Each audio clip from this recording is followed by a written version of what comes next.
Napakaraming katuruan. Isa na dyan ang Luke 6:30. Lucas 6:30, give to everyone who asks you. Napakalinaw ng mga turong ito. Acts 20:35, the Lord Jesus himself said, it is more blessed to give than to receive. So it's not only commanded but also commended by God. Pinupuri at ikinakapuri ng Diyos ang pusong mapagbigay. This alone is enough reason to give. Kahit wala na tayong isipin pang dahilan, it was commanded by God, it's good enough. Because God is God. But giving is not only commanded, it is also exemplified by God. Ang Diyos na mismo ang nagbigay ng halimbawa, siya na ang unang nagbigay. At ano pa ang dapat nating hingin, ibinigay niyang kaisa-isa niyang anak na si Jesus para sa ating kapatawaran, para sa ating paglilinis. Giving is exemplified by Jesus himself. That he gave his life, he gave his time, he gave his energy to the people. It is also exemplified by all the godly people in the Bible. Ipinakita, binigyan tayo ng halimbawa. Mark 10:45, for even the Son of Man did not come to be served, but to serve, and to give his life as a ransom for many. The giving of Jesus, the giving of God, excuses no one from giving. Kung ang Diyos ang mga sa langit, kung si Jesus nga sa lupa nagbigay, tayo pa kaya na lahat naman ng ating tinatangkili ay natanggap lang naman natin sa Panginoon. Giving is also reflective of God. Ang Diyos ay liwanag. Ang tao parang salamin. Kung maganda ang iyong pag-uri ng salamin, pag tama sa iyo ng liwanag, ang liwanag na ito ay makikita rin ng iba. You reflect the light. Christians and believers, the people of God, are like gems. Gems by themselves don't sparkle. They only reflect the light. And because God is light and God is a giver, we who are mirrors and gems must reflect that giving spirit. The people who don't receive the direct giving from God will experience God's giving through us. Kaya nakikita nila ang liwanag dahil sa atin na nagpapatalsik ng liwanag na ito, oras na tayo ay tinamaan. Therefore, the mirror honors the light. Giving reflects God's character. Proverbs 14:31, whoever is kind to the needy honors God. Napupuri ang Diyos. At dapat naman na Diyos ang mapuri. Pag tayo nagbibigay, hindi tayo mismo. Bakit? Sapagkat ang ibinibigay naman natin ay natanggap din natin mula sa Diyos. Hindi naman tayo pinagmumulan. Taga-abot lang tayo. At sa pag-aabot natin, tayo man ay nakikinabang at maraming na ibibigay din sa atin ng Panginoon. Kaya napupuri siya at dapat lang na siya ang mapuri. 2 Corinthians 9:13, because of the service by which you have proved yourselves, men will praise God for the obedience that accompanies your confession of the gospel of Christ, and for your generosity in sharing with them and with everyone else. Kaya napakainam nung palabigay tayo, napupuri ang Diyos. Kung ang damot-damot mo, mapipintasan ng Diyos. Sabihin, ganyan ba Kristiyano? Ganyan ba yung mga born again? Ganyan ba yung mga pa-Bible? Ang damot-damot. Indirectly, napipintasan ang Panginoon. Pero pag kami mga palabigay, sabihin iba, bakit yung mga yan nagbibigay sa mga hindi nila kilala? Mga nasalanta ng bagyo, mga kung ano nagugutom sa kalye. Kasi mga Christian yan, napupuri ang Diyos. Kaya isang malaking uri ng pagsamba, yung pagbibigay. Di ba sa pagsamba, ang isa niyan, major component, praise. Pero pagka meron kang ginagawa araw-araw na palabigay ka sa kapwa at napupuri ang Diyos, pagsamba yun, kasi praise din yun. Hindi lang sa pagkaka-hallelujah, pagtataas ng kamay, pagtugtog, pagsayaw. Sa pang-araw-araw na buhay, we can do praise and worship. When God is praised and worship through our kindness. Giving also blesses the recipient. It spreads goods and goodwill. And beyond that, giving also blesses the giver. Kung merong napagpapala, pag may nagbibigay, unang-una na yung nagbibigay. Kasi kung hindi naman siya nabigyan na una pa, wala naman siyang ipapamigay. Kaya yun lang kakayahan niya na nagbibigay, ibig sabihin, nauna na siya ang tumanggap at siya ang na-bless. Pero hindi lang yun eh. Ang Panginoon kasi hindi ka lang binibigyan para ka makapagbigay. Pag nakapagbigay ka pa, lalo ka pa uling bibigyan. Paikot-ikot, paulit-ulit, walang katapusan yung cycle. Many of the things that God does is cyclical or are cyclical. Pagka ginawa mo ito magiging bunga. Pag nagtanim ka, aani ka. Pag umani ka, marami ka na naman buto, itatanim mo uli. Pag itinanim mo, aani ka na naman, paulit-ulit. At ganun din yun. Binigyan ka ng Panginoon, nagbigay ka, bibigyan ka uli. Makakapagbigay ka tuloy na naman. At dahil nagbigay ka, bibigyan ka uli. But when you enter the cycle of poverty and the cycle of selfishness, magdadamot ka, hindi ka magbibigay, therefore hindi ka bibigyan ng Diyos. Lalo ka ngayong kinapos. At habang kinakapos ka, lalo kang dadamot. Dahil self-preservation yung iniisip mo. Habang dumadamot ka, lalong hindi ka na naman magbibigay. At lalong hindi ka nagbibigay, lalong hindi ka na naman makakatanggap. Palubog ka ng palubog sa ginagawa mong cycle of poverty. Samantalang kung giver ka, pataas ng pataas yung cycle of abundance. Luke 6:38, give and it will be given to you. A good measure, pressed down, shaken together, and running over will be poured into your lap.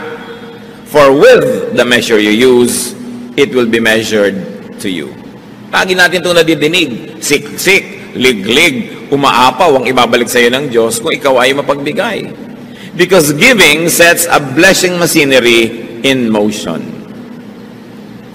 Pag nagbigay ka, para ka may pinindot na switch ng pabrika, aandar lahat yung mga parts noon, iikot, aandar. Ang ending, may lalabas na produkto, patungo dun sa bibigyan mo at patungo rin sa iyo at yung naluwalhati ang Diyos. Hindi mo pwedeng pigilin yon. Automatic. Pag may ginawa kang mali, may itinanim ka, aandar yung makinarya, ang lalabas na bunga nun kaparusahan. Kung minsan matagal lang lumabas, akala mo lusot ka na. Pagka naman nagbigay ka, gumawa ka ng mabuti, pinindot mo rin yung automatic switch, aandar din yung makinarya ng Diyos, hindi yung titigil hanggang hindi lumalabas yung produkto. Pagpapala doon sa iyong binigyan, pagpapala sa iyo at kaluwalhatian ng Diyos. Automatic. Kumisan din, matagal lumalik yung gantimpala, akala mo wala na. Tapos sa panahon na gipit ka, nalimutan mo na meron ka palang points, biglang lumalabas yun. Maraming nagpapatotoon yan. Mga hindi nila inaasahan kung saan nagmumula ng mga blessing. Tapos maalala nila, oo nga pala, somewhere in time, ako ay merong ginawang mabuti. At ang Diyos kasi hindi lumilimot sa ginagawang mabuti. Ang Diyos kasi ayaw niyang may utang siya sa tao. Sino naman tayo para magpautang sa Diyos? Papayag ba ang Diyos sa siya may utang sa nilalang lang niya? So oras ay kayo nagbibigay at gumagawa ng mabuti, susuklian niya ng sobra-sobra para at the end of the day, ikaw pa rin ang may utang na loob at hindi siya. Napakasimple ng logic na yon. Hindi papayag ang Diyos na siya itong may utang sa tao. Kaya walang pagbibigay sa kapwa o sa Panginoon ang nakakalugi. Hindi ka papayagan ng Diyos na malugi at mapintasan mo siya. Dahil yan ang kanyang katuruan.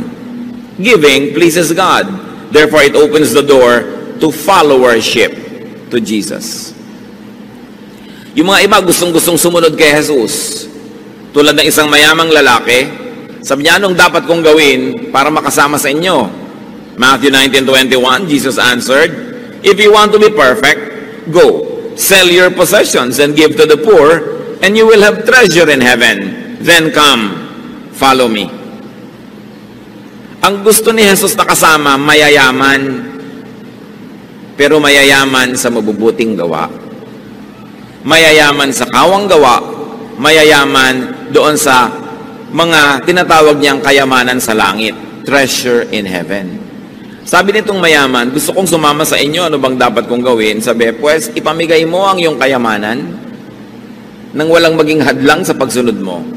Marami pong tao hindi makakasunod dahil ayaw magpamigay. Pero kitang-kita natin dito, ginawa ni Lord na isang requirement, hindi sa lahat ito ha.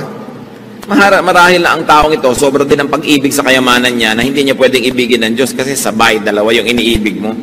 Pero kung malinaw naman sa iyo na Diyos ang nauuna mong iniibig, ngayon nagkataon ka namang mayaman din, hindi naman kailangan ipamigay mo lahat yan. Pero ang point, kung alam mo na ito nang nakakasagabal, naglalayo sa iyo sa Diyos, paano ka susunod sa Panginoon kung may iba kang sinusundan at magkaibang direksyon ang pinupuntahan nun at magkaibang tinig ang tumatawag sa iyo? Malungkot na umuwi ang lalaking yon kasi hindi niya nabitawan ang kanyang kayamanan. Sayang naman kasi halos 2,000 taon na ang nakalipas. Sasandali lang naman siya sa buhay. Hindi pa niya ginamit yung sandali na yon para maging masunurin sa Panginoon. Na kung ang hinihingi ng Panginoon sa kanyang pagsunod natin sa kanya ay maging palabigay, this alone should motivate and inspire believers to give. What about the power to give? Bakit nating tinatawag na power ang nagbibigay? Sino po ang mas makapangyarihang tao? Yung kaya niyang manutok ng baril, bumaril ng kapwa, manakit, mangagaw, mangbuska, o yung mapagbigay? Higit na makapangyarihan yung mapagbigay. Bakit? Sapagkat tayo'y likas na mararamot. Tayo'y mga likas na makasarili.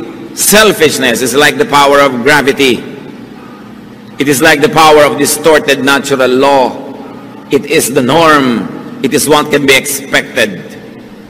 Napakasama ng puso ng tao. Genesis 6:5, the Lord saw how great man's wickedness on the earth had become, and that every inclination of the thoughts of his heart was only evil all the time. Nakita ng Panginoon kung paano nahulog ang tao sa kasamaan na wala siyang iniisip kundi ang pagiging makasarili. Bakit ngayon malakas yung nakakapagbigay? Labanan mo yung force of gravity. Tatalon ka sa building pero hindi ka mahuhulog dahil there is so much power, tumataas ka pa nga, yun ang power. Yung merong kang gusto mo para sa sarili mo na ibibigay mo sa iyong kapwa, makapangyarihan ka sa tulong ng Diyos. Yung mga magulang na kakainin na lang, ibinibigay pa sa anak, makapangyarihan ang kilos ng Espiritu sa ganung puso. Yun ang mga tunay na tagumpay. Yun ang tunay na sinasaluduhan na kapangyarihan.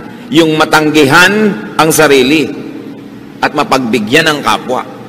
It takes so much resolve and energy and power to give. That is why giving is part of praise and worship. No true worshiper comes before God empty-handed. Kahit sa Biblia, sinasabi yun, huwag kayong haharap sa akin na wala man lang bit-bit. Why? Because giving is a triumph of the divine. Sa puso natin na may Espiritu ng Diyos at sa puso nating nananahan din ang Espiritu ng kasamaan, tuwing nagbibigay ka, ang nagtatagumpay ay yung Espiritu ng Diyos. Pero tuwing nagiging makasarili ka, ang nagtatagumpay, your dark side. The selfish side. Kaya isang pagsamba na may dala-dala kang offering. Kasi kung susundin mo lang sarili mo o si Satanas, hindi mo ibibigay yun. Panghihinayangan mo yun para sa sarili mo na lang. Yung tanggal mo sa sarili mo yun at maiabot mo at maibigay, isang malaking tagumpay ng paglaban sa likas na pagiging makasarili. Pag nakikita ko po kung paano tayo nagsusuporta sa ating mga gawain, anumang mga mission natin, anumang mga project, talagang hindi ko mo mapigil ang sarili kong purihin ng Diyos because for every person that gives, there is a triumphant spirit. And for every person, of course, that withholds, it is so saddening, not only because there is no offering, but more importantly, dahil yung tao na yon natalo ng kanyang pagiging makasarili. Natalo ng udyok ng pagiging makasarili. Now, how can we be empowered to give? To obey and to praise God? How can we be empowered to give and be good to others? First, need and want less. Para tayo makapagbigay at magkaroon ng ganong kapangyarihan, bawasan ang mga listahan ng pangangailangan at mga hinahabol-habol at mga gusto. Habang dumadami ang gusto natin na maging atin, makamkam, masarili, matamasa, andun lang yon, isa lang ang size ng puso natin. Pag maraming space doon, pinuno natin ang mga needs and wants and desires, lumiliit yung espasyo na natitira sa pagiging mapagbigay. Kaya ang una nating dapat ginagawa upang lumaki ang kapangyarihan natin magbigay, paliitin ang ating mga pagnanasa. Hindi pwedeng sabay na pinapalakihan dahil sila ay magkokompetisyon para sa espasyo. And it takes realization and genuine enlightenment. It takes reflection and a decision to win and be a giver. Laging nagtatalo ang sarili. Sayang naman ito, papakinabangan ko to, may magagawa pa ako dito. Ecclesiastes 5:10, whoever loves money never has money enough. Whoever loves wealth is never satisfied with his income. Pagka umiibig ka sa salapi, kahit gaano karami ang dumating sa'yo, kulang. Kaya makikita mo iba, wow, buti na lang umaasenso ang buhay mo. Kulang pa nga eh, marami pa akong needs. Nakakatamad madinig. Pero pag sabi mo, wow, may bago kayo palang mga gamit, binibless ka lang, oo nga, praise God. Napakasarap pakinggan. Yung iba naman kasi daing ng daing dahil baka mautangan. Kahit ang dami-dami na, wala nga. At may mga kilala po tayo mga kapatid, mag-ingat-ingat kayo sa kasasabi nyo ng wala. Kasasabi ng wala, na wala nga. Because there is power in our spoken word. Yung meron ka na, daing ka pa ng daing, nawawala. Samantalang kahit konti, yung parang ang sarap-sarap mong magsalita na, wow, ang yaman-yaman natin, kahit konti, hindi sa pagyayabang, kundi sa pag-appreciate sa Diyos, dumadami. Subukan nyo. Sinabi nga ng Diyos, let there be light, nagka-light. So pag sinabi mo, ang bata, ang galing-galing niyan, gumagaling. Pero pag sinabi, ang bata niyan, walang kwenta, lagi niya nadidinig, nagiging walang kwenta siya. May kapangyarihan kasi ating salita. Kaya huwag tayong daing ng daing. Lagi nilang gusto kaawaan, lagi nilang gusto makadilihensya. Kaya tuloy ang nangyayari, lalo naghihirap. Yung mga paladaing, nakaka-asenso ba yun? Pahirap din ang pahirap. Wala din namang natutupad dun sa kanilang mga pagsasalitang yan eh. Pero yung palabigay, sabi sa Proverbs 28:27, he who gives to the poor will lack nothing. The Lord will either give you great rewards or the Lord will give you the great spirit of contentment. Therefore, you lack nothing. Paano ba nagiging mayaman ang tao? Una, kung dumami ang sobra-sobra niyang pera o kung kontento siya sa konti niya, daig pa niya mayaman. Yung marunong makontento sa konti, daig niya yung marami pero hindi kontento. Sino ang mahirap? Yung kahit ang dami-dami na naghahangad pa ng mas marami, pobre yun, maralita. Kaya kailangan nakikita natin kung ano ang ginagawa ng Espiritu ng Diyos sa puso ng tao. Pinapayaman tayo. Kung hindi man tayo buhusan ng kutak-kutak na material na mga pagpapala, nagkakaroon tayo ng Espiritong marunong matuwa, maging sa konti. Mayaman ka rin ang feeling mo nun. Either you are rich or you're feeling rich. Sino bang mas masaya sa dalawa? Di ba yung feeling rich? Kahit na hindi naman talaga, pero you feel rich. Nakita niyo yung mga tindera sa palengking nagpapapedicure pa habang nakaupo sa isang sakong kamote. Feeling rich.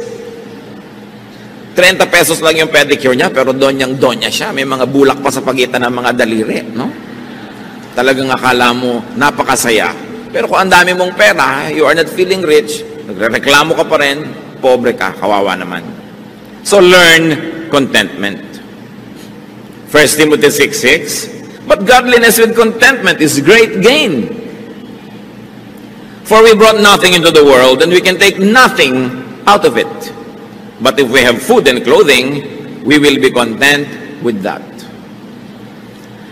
Pinanganak ka daw na walang dala, aalis kang walang dala. Ano lang ang pwede mong dalin doon sa kabilang buhay? Yung naideposito mo habang nabubuhay ka dito sa bangko ng paggawa ng mabuti.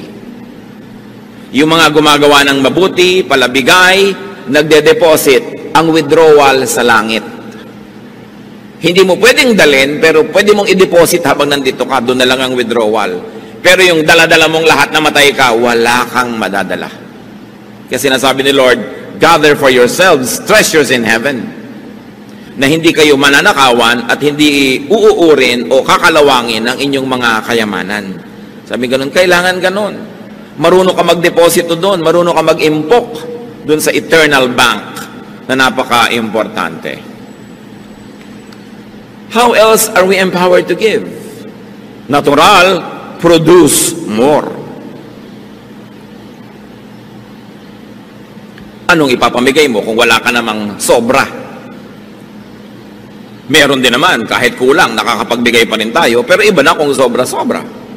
Ephesians 4:28, he who has been stealing must steal no longer, but must work, doing something useful with his own hands, that he may have something to share with those in need.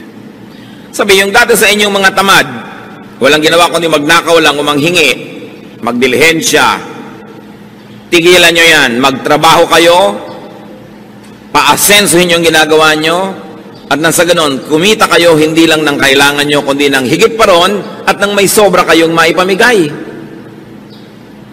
Yan pala ang magandang ambisyon ng gustong yumaman, para maraming maipamigay. Hindi lang para maraming sarilinin at kamkamin. One of the nicest pleasures in life is to give. Napakasarap nun. At napakasarap na ipagmahal, ipakisama ang pagbibigay. Kaya dapat nating ambisyon na kumita, magtrabaho, maging mabunga para maraming pwedeng ipamigay. Produce surplus for giveaway. And God gives surplus precisely for that reason, so that we can give away. Kung binibigyan kayo ng Diyos ng higit sa inyong pang-araw-araw na pangangailangan, may assignment kayo magbigay. Siyempre, God is God of mathematics, God is God of equation, and God is God of proportion. Alam nga naman nagkamali siya. Binibigyan kayo ng sobra. Nakita nyo noon, nang sila Moses ay nandoon sa disyerto, wala silang makain, umuulan ng mana from heaven. At ang utos ng Diyos, ang kolektahin nyo lang yung kakailangan ninyo sa araw na to. Yung iba sigurista, kumolekta ng pangbukas, inuod yung sobra. Sabi ng Diyos, ba't kayo kumukuha ng sobra? Hindi ba kayo nananalig na bukas nandun uli ako? At bukas magbibigay uli ako? Yung sobra niyong pag-iimpok, isang pagpapatunay na hindi kayo nananalig sa aking pangakong bibigyan ko kayo araw-araw. Kaya nabulok. Ngayon, kung binibigyan ka ng sobra, anong dahilan? Para ka makapagbigay. Hindi para maging makasarili ka lamang. Bagamat hindi man masamang may iniimpok-impok ka, lalo gusto mong mamuhunan, gusto mong may gawin na ganot ganyan, pero hindi lang para sa sarili. Bawat tumatanggap ng sobra, may assignment from God. Luke 12:48, for everyone who has been given much, much will be demanded. And from the one who has been entrusted with much, much more will be asked. Malinaw. Ang binibigyan ng sobra, paghahanapan ng Diyos nung sobrang yun. Kung ano ang kanyang ginawa. Mas mataas ang expectation ng Panginoon sa kanyang mas pinagpapala. Kaya yung pagpapalang tinatanggap natin sa Panginoon is a form of responsibility. It is God's trust. Trust fund niya yun. Hindi sa atin lahat. Bagamat salamat, meron tayong parte doon. Kaya nga sa atin inaabot para rin tayo magkaroon. Pero hindi lahat para sa atin. How else can we be empowered to give, to be acquainted with, and to know suffering from unmet needs? Pag sobrang maluwag ang inyong buhay, kailangan reacquaint yourself with suffering. Don't fail na makipagkwentuhan sa inyong mga labandera, sa mga tindera, mga manikurista, mga mekaniko, mga taxi driver, mga taong nagsisikap, mga isang kahig, isang tuka, mga taong dalawang kahig, kalahating tuka, kulang na kulang ang kinikita. Kasi kung tayo nakikisalamuha, nakikipagmabutihan, at nakikisangkot sa mga nangangailangan, muling nabubuhay yung espiritu sa atin ng charity. Pagka nakakasalamuha ka sa mga taong konting-konting halaga, napakalaking bagay sa kanila, natututunan mong magbigay ng mga halagang yon at natututunan mong magtipid sa iyong mga luho. Dahil alam mo na ang konting luho ko, malaking bagay na para sa mga sobrang gutom. Pero pag tayo nag-social climb at ang lagi niyong kasalamuha, yung big spenders, yung napakararaming pera at hindi makapagkapwa, sarili ang inaasikaso, gumagastos ng napakalalaking mga pera para sa mga hindi naman mga masyadong kailangan sa buhay. Pag yan ang lagi niyong kasama, kayo'y mamamanhid sa daing at pangangailangan ng mga kapuspalad. At ang gagawin ninyo, makikisama kayo sa kanilang mga paglustay, sisikapin yung kumita ng maraming-marami para lang kayong makasabay sa kanilang mga kaluhuan. Pero hindi tayo dapat maligaw. Tayo ay may pananagutan sa ating kapwa. Kaya dapat, kahit ang ating mga anak, kung lumalaki sa ginhawa, dapat nyo silang iminumulat sa mga pangangailangan ng mga sarili nilang mga pinsan na maaaring higit na nagdarahop kaysa sa inyo. Kailangan silang dinadala sa mga lugar na nakakita silang pagdurusa at hirap para sila'y magkaroon ng malasakit sa kapwa. Hindi yung lagi silang ikinukulong sa mga air-conditioned cars at mga air-conditioned homes at sa mga gated villages at sila ay nagiging bulag sa katotohanan ng pagdurusa ng sangkatauhan. Dapat lagi tayong nagre-reacquaint. Katulad ng Panginoong Yesus, ang anak ng Diyos ay bumaba mula sa ginhawa at luwalhati ng langit para makisalamuha sa mga tao, para maranasan niya ang hirap ng mga tao, at nang sa ganon, hindi lang niya nauunawa sa isip, alam niya sa gawa kung paano makipaglaban sa kasalanan at kahirapan. At dahil ang anak ng Diyos ay nabuhay bilang tao, at dumanas ng lahat ng uri ng tukso na salamat na lang at kanya na pagtagumpayan, ano ang naging bunga? Naging mapagtanggap si Jesus sa mga makasalanan, mapagpatawad, maibigin, mapagbigay, mapagpagaling, sapagkat naramdaman niya ang lahat ng hirap. Siya man ipinanganak doon lang sa pakainan ng hayop, sa kahon na nilalagyan lang ng pagkain ng hayop, sa sabsaban. Siya man ay ipinanganak sa bahay ng hayop, hindi sa bahay ng tao. Siya man ay nabuhay sa isang pamilyang ubod ng hirap, sa isang makalumang bayan, sa isang kawawang nasyon na Israel na inaapi ng mayamang Roma. Alam ni Jesus ang pagdurusa, kaya marunong siya magbigay. Kaya ang ating mga kapwa na nanggaling sa hirap, tapos yumaman, dapat lumingon.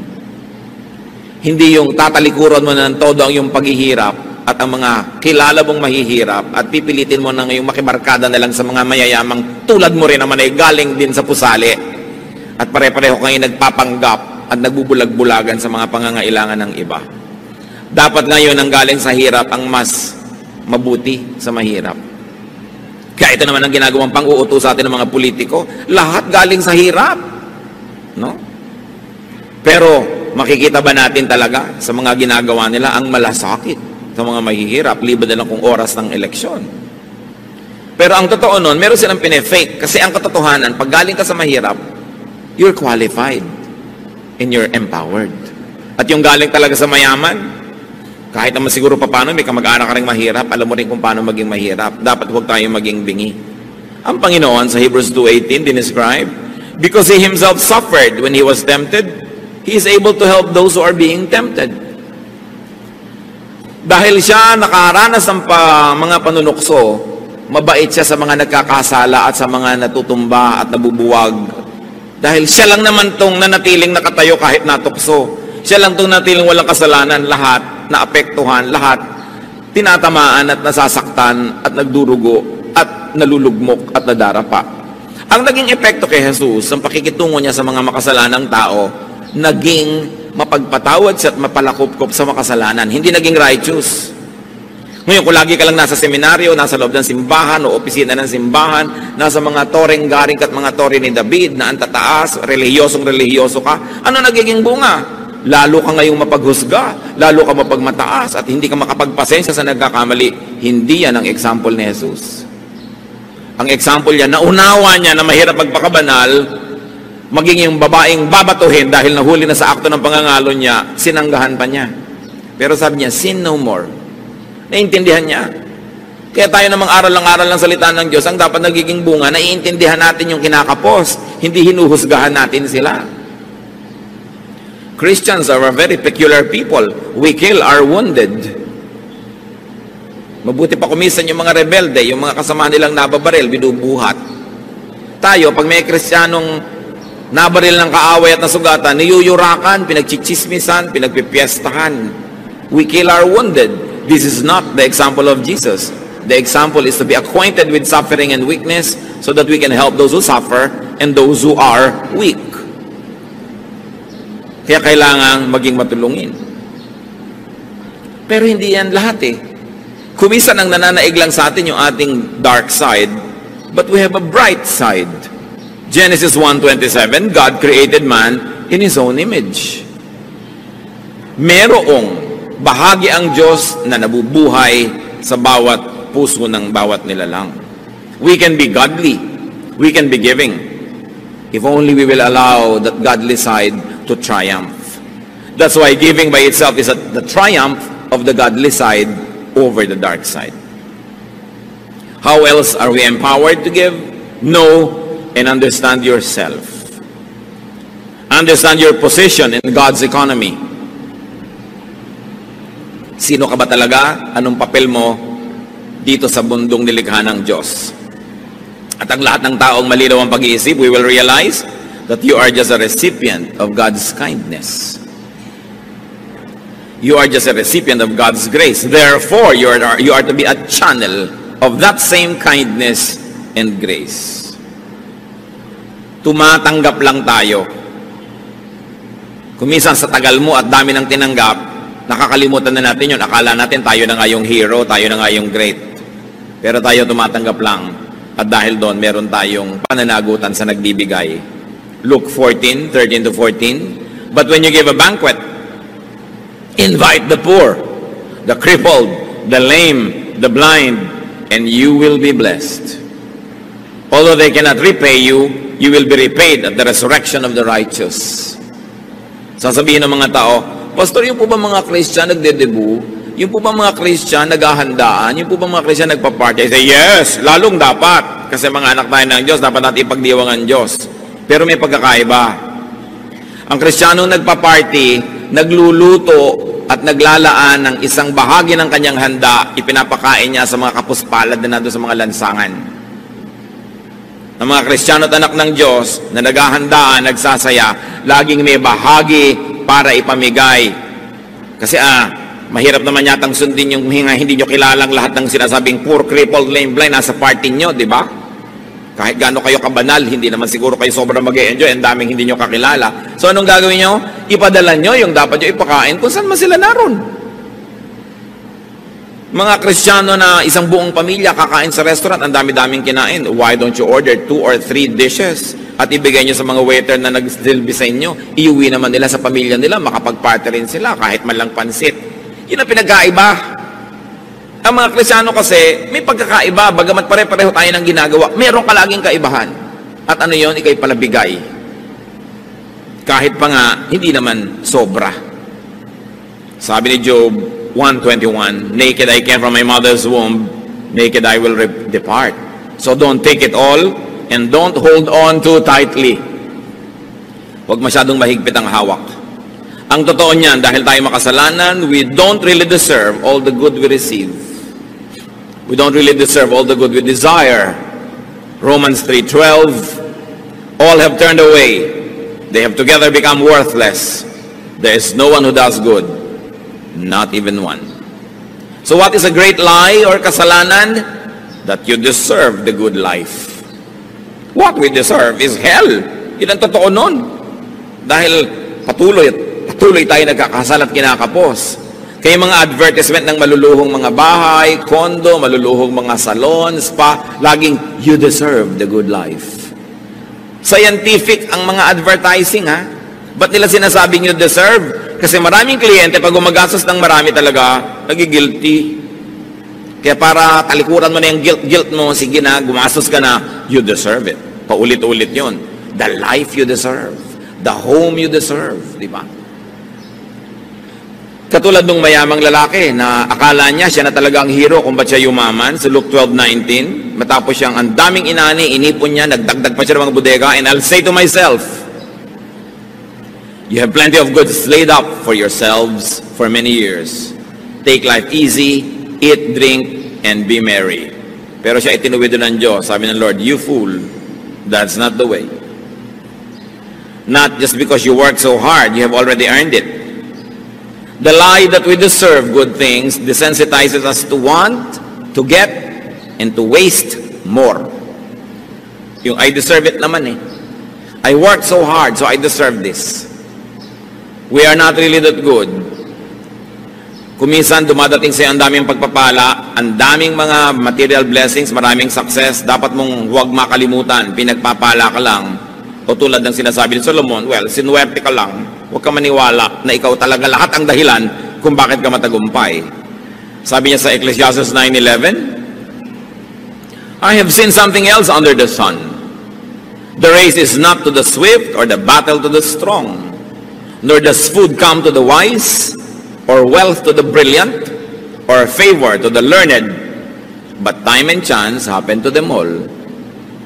Yan, naobserbahan ko yan. Hindi naman lahat ng mabilis tumakbo na nanalo sa karera. Hindi naman kung matalino ka, ikaw ang may kakaining masarap. Hindi kung ikaw ay matalino, yayaman ka. Sabi ganon, tsamba-tsamba kumisan. Panapanahon, swerte-swerte. Time and chance happen to all. At lahat sa atin na nagtagumpay at patuloy na nagtatagumpay, alam nyo, ang laki ng element ng chance. Kung hindi man chance, well, binless kayo ni Lord, pinlano niya. Pero kung hindi, sabi ni Solomon, hindi ka naman nanalo dahil ikaw yung pinakamagaling eh. Hindi, minsan naman, ikaw yung nakukuha. Kahit yung offer mo, hindi pinakamaganda. Sabi gano'n, nagkakataon. O kung hindi man nagkataon lang, talagang Diyos ang may bigay. Lalong, dapat ka maging humble, huwag ka maging mayabang. Sasabihin mo, I deserve this. Dahil hindi naman lahat ng nagsisikap, umaasenso ah. Hindi lahat ng nagtatrabaho ng mabuti, nagkakaroon ng mga reward agad. May X factor yan na hindi natin alam that should keep us humble. Hindi ko man nagtap ka sa board o sa bar, ang galing mo, nagkataon na yung pinag-aralan mo, yun ang natanong. Hindi naman kung bumagsak ka, hindi ka na marunong, ang dami-dami mong alam, yung pang hindi mo alam ang naitanong-tanong. Maraming ganyan. Kaya kailangan talaga lagi kang umaasa sa pagpapana ng Diyos.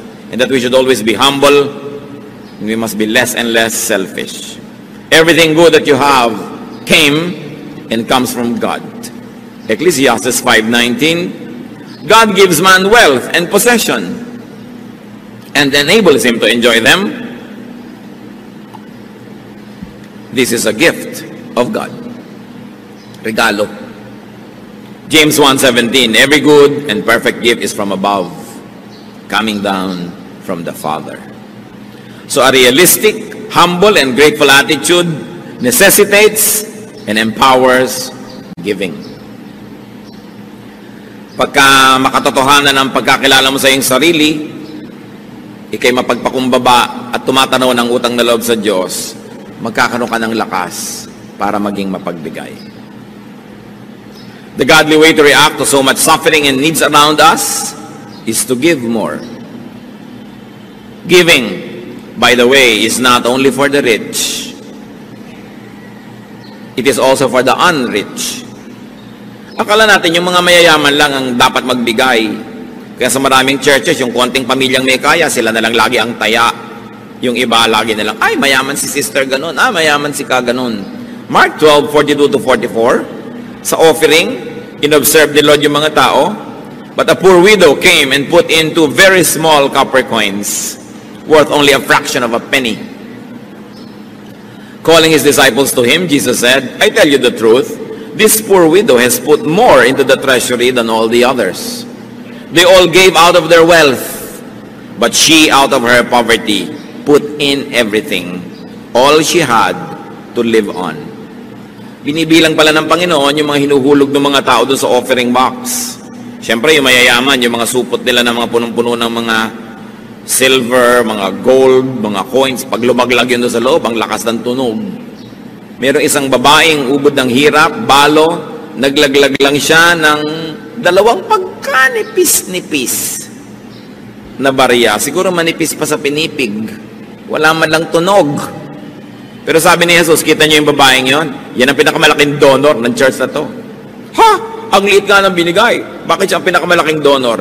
Lahat binigay niya, wala nang natira sa kanya. Ang binibilang pala ng Panginoon, hindi yung inilagay mo, kundi yung natira pa sa'yo, matapos ka maglagay. At doon nakabase sa kanya kung sino ang biggest donor. Nakikita natin, giving is not only for the rich. Giving is for everybody. From each according to ability. That is how it should be. So you can give from your own neediness. Hindi yan excuse.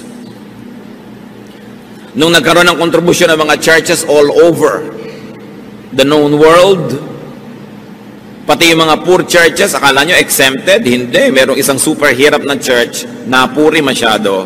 Kasi hindi siya nagpa-exempt dahil mahirap siya. Siya pa ang nagpilit na isali siya sa mga magbibigay sa pangangailangan. 2 Corinthians 8:2. And now, brothers, we want you to know about the grace that God has given the Macedonian churches. Out of the most severe trial, their overflowing joy and their extreme poverty welled up in rich generosity. For I testify that they gave as much as they were able and even beyond their ability. Sabi ni Paul, alam nyo yung mga churches sa Macedonia, sa kabila ng kanilang sobrang mga kagipitan, lalo namang nag-umapaw ang kanilang pagiging pagbigay. Sa tingin ko, pinakamayaman sila sapagkat sa kabila ng yon, lampas pa sa kaya nila ang ginawa. And up to now, we are talking about this Macedonian churches. Meanwhile, while giving is not only for the rich to do, giving is not only to the poor. Ang pagbibigay hindi lang para sa mahirap. It is also to the hardworking, to the enterprising, the productive, and the fruitful. Lagi nating nire-reward ang poverty. Every politician likes to give to the poor. Kanino nila kukunin yung ibibigay nila to the poor? E di from the middle class. Ang bigat naman ng bayan na ito, pasan-pasan ang napakakonting middle class dahil sobrang mayayaman. Yun nga ang mga lumulusob sa mga bangko ng gobyerno at kumuutang ng mga pera ng bayan. Yung mayayaman nga ang napakagagaling magpalusot sa pagbabayad ng buwis. Yung maliliit nga manggagawa, kinikita palang buwan-buwan, binabawas na ang kanilang taxes, withheld. Yung mayayaman, at the end of the year pa yan sisingilin, ang gagaling ng mga abogado, yan ang nagpapalusot pa, samantalang sila itong umuutang at namumuhunan galing sa pera ng bayan. Kasi sila itong may mga koneksyon. Anak nila ang mga congressman, pinsan nila ang mga senator, sila ang lumulusok sa kayamanan ng bayan at gumagamit ito. Pero sila ang number 1 tax evaders. Daig nila mahihirap sa tax evasion. Promise. Kaya nga ang yayaman eh. Diba? Pero, kaya tayo naman laging give to the poor, give to the poor. You give to the poor, yes. But don't forget to give to the deserving. Ang gobyerno lagi ang policy, bigyan ng mahihirap. Anong ibinibigay sa middle class na nagsisikap magtrabaho? Anong ibinibigay sa mga taxpayers? Nasaan ang mga pinupuntahan ng mga buwis na ibinabayad ng taxpayer? May konti kang lupa, nagbabayad ka ng realty tax at kung ano-ano, titira ng squatter, ibibigay sa squatter yung lote mo, ikaw pa magbabayad para siya umalis. This is unjust. You don't give only to the poor, you give to those who work hard. You reward good labor. So, ang policy ng Panginoon, hindi yung always give to the poor pero tamad. Alam nyo yung may binigyan yung Diyos na binigay sa example ng isang parable. Pinuhunan na ng 10, pinuhunan ng 5 at saka 1. Yung 10, pagbalik nung nagbigay ng puhunan, naging 20. Sabi ba, sa'yo na yan, ang galing mo. Yung 5, naging 10, napatubo, ang galing mo. Yung 1, walang kinita. Sabi niyo, yung 1 mo, babawiin ko sa'yo, ibibigay ko doon sa may 20. Yun ang policy ng Panginoon. Reward those who work hard. Matthew 25:20, for everyone who has will be given more, and he will have an abundance. Whoever does not have, even what he has will be taken from him. Si Jesus ang nagsasabi niyan, huwag kayo nag-iisip ng mga wrong-headed charity, bigay lang ng bigay, parang naglalagay kayo ng tubig sa mga butas na balde, wala rin nangyayari. Sabi yung nakakapagparami ng puhunan, yun ang gantimpalaan at bigyan ng marami pa dahil may nagagawa siyang mainam. Sa mga kamag-anak nyo, yung hingi lang ng hingi, wala namang ginagawa. Huwag niyong pagbibigyan yan. Hindi naman nagtatrabaho, panay panghingi ng pang-load. Wala nang ang trabaho, ang arte-arte pa ng cellphone, may folding bed sa loob. Pag hindi sila productive, sayang ang perang binibigay nyo. Pag nakakita kayo ng kamag-anak nyo na, uy, binigay mo ng konting pera, bumili ng kawali at saging na saba, nagtinda ng banana Q, yun ang pagbibigyan nyo dahil dadami binibigay nyo doon. Pero yung konting bibigay mo, magmomall agad, magpa-party na, ano mangyayari doon? Ulitin natin ang Matthew 25:20, galing sa bibig ng Panginoon ito. Dibdibin nyo to. For everyone who has will be given more, and he will have an abundance. Whoever does not have, even what he has, will be taken from him. In the context of katamaran ito, huwag niyong lalayo. Kung tamad ka, yung konting nasa iyo, dapat pang bawiin. Sayang lang. Ibigay doon sa makakapagparami. The blessing of abundance is empowerment to give. The downside of poverty is your inability to give. Napakasarap nung nakapagbibigay. So give to those who earn and deserve it. Because we are measured not by what we receive, but by what we give. Giving is one of man's most victorious acts versus the temptation to be selfish.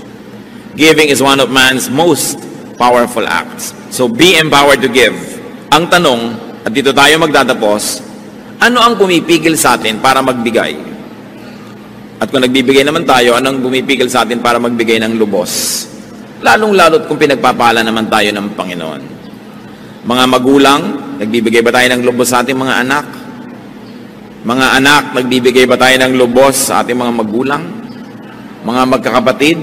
Mga employers, nagbibigay ba kayo ng tama, lubos sa inyong mga empleyado? Mga empleyado, nagbibigay ba kayo ng tama sa inyong mga amo? Na kayo matapat, nagtatrabaho ng mahusay? Ang pagbibigay ay utos ng Diyos, halimbawa ng Diyos at ng Panginoon, at ipinangako niyang pinagpapala niya ang nagbibigay. Aming Ama sa langit, kayo na nagbibigay ng buhay sa amin at lahat ng aming pangangailangan, ituro niyo sa amin, Lord, the power of generosity, and when you give us, so that we can give to others, may we not fail you, may we be victorious and triumphant because of your Spirit that resides in us. Turuan mo kami na tanggihan ang aming pagiging makasarili, aming pagiging makasarili, aming pagiging makasarili, aming pagiging makasarili, aming pagiging makasarili, aming pagiging